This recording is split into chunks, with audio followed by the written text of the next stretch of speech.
ঘটিতে কি আছে, লুকোচ্ছ কেন? এতে তেল আর জল আছে, কোনোদিন হাত দেবে না। অঙ্গনা, তুমি পতঙ্গকে নিয়ে পালিয়ে যাও।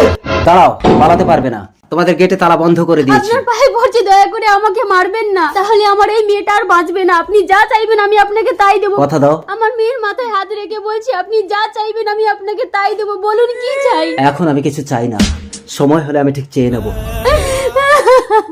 20 বছর পর। পতঙ্গ, এত বড় হয়েছিস তবুও কি মায়ের করে শুয়ে থাকতে হয়? দুদিন পরে তো তোর বিয়ে দেবো।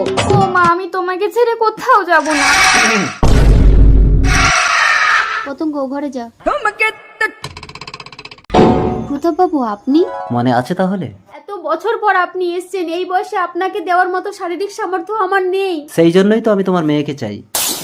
অসম্ভব, আপনি অন্য কিছু চান। ভুলে যেও না, মেয়ের মাথায় হাত রেখে কথা দিয়েছিলে যা চাইবো তাই দেবে। আমি বিয়ে করতে রাজি। পতঙ্গ, মা ছোটবেলায় বাবাকে হারিয়েছি, এখন আমি তোমাকে হারাতে চাই না। তোমার থেকে তোমার মেয়ে বেশি বুদ্ধিমান, চলে এসো। বন্ধুরা, তুমি ভিডিওটি কোথা থেকে দেখছো? বাংলাদেশ থেকে না ইন্ডিয়া থেকে? তুমি যদি ইন্ডিয়া থেকে ভিডিওটি দেখো, একটি লাইক একটি সাবস্ক্রাইব করে দিও, আর বাংলাদেশ থেকে দেখলে লাইক সাবস্ক্রাইব দুইটাই করে দিও, আর কমেন্টে তোমার দেশের পতাকাটি লিখে যাও। ভয় পেও না, আমি তোমাকে স্পর্শ করব না। চলো, আমি তোমাকে একটা জিনিস দেখাচ্ছি, দেখো।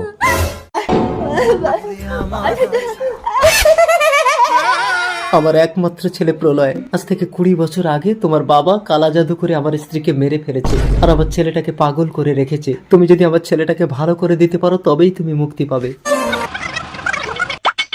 চল পতঙ্গ, তোর বাবাকে যে কালা জাদু শিখিয়েছিল তার কাছে গেলে ওই পাগল ছেলেটা ভালো হয়ে যাবে। তুই কি জানিস আজ থেকে 20 বছর আগে তোর স্বামী তেল আর জল মিশিয়ে কোথায় লুকিয়ে রেখেছে? আরে ঘটিতে কি আছে, লুকোচ্ছ কেন? তেল আর জল আছে, কোনোদিন হাত দেবে না। কি ভাবছিস? সেই ঘটি খুঁজে যদি তেল আর জল আলাদা করতে পারিস তবেই এই পাগল ভালো হবে।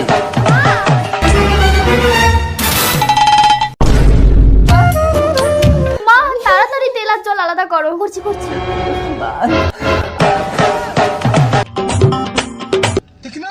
তেল আর জল আলাদা হয়েছে। প্রলয়, আমার ছেলে।